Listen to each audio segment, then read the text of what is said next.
I'm Mathew Acreman. I'm the Monitor Engineer for Fontaines D.C. and today we're at Primavera Porto in Portugal.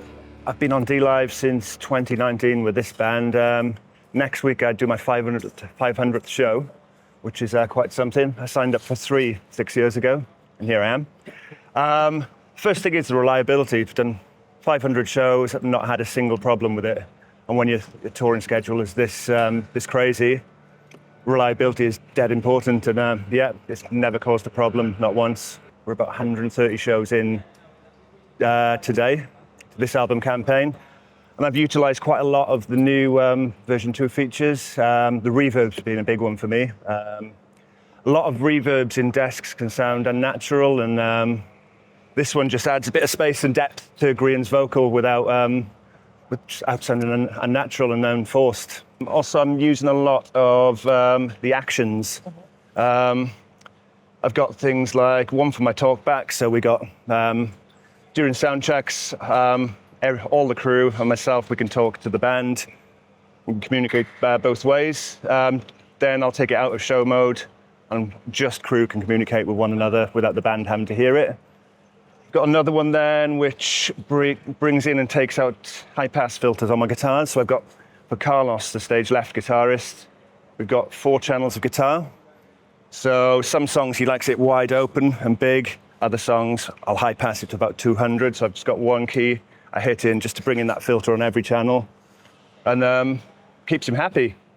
Another one I've got then is for Grian's vocal. So we've got a main and a spare.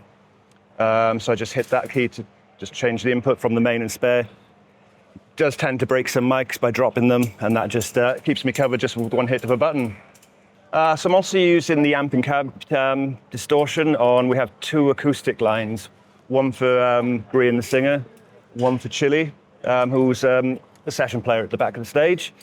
They're not playing through amps, they're just going into DI boxes, so I kind of shape the sound on stage using those plugins, whereas before we would have had a really horrible direct sound. And so that works really well for us, and keeps them dead happy. I'm using a lot of the 16Ts, just obviously classic compressor, just does its job. I use that on a lot of the drum channels, I use it on some bass channels. I'm using the bus compressor on every single output, which really just ties everything in. Just taking that in and out, it makes such a difference to the mix. Such a dynamic show. Fontaines, it goes from there to there with absolutely no warning, so that ties it all in really nice. So when version 2 was released, I was really excited to play with the director scene preview. With this band, a lot of the time in soundcheck, I'll get sort of half the band on stage jamming, writing for the next album. Then I'll have other band members who are here speaking to me about last night's show. Maybe they want a little tweak in certain snapshots. Just means I can go into that snapshot, update it with the band member here, whilst not disturbing the people on stage. They can carry on jamming and writing, and nothing changes for them in their ears.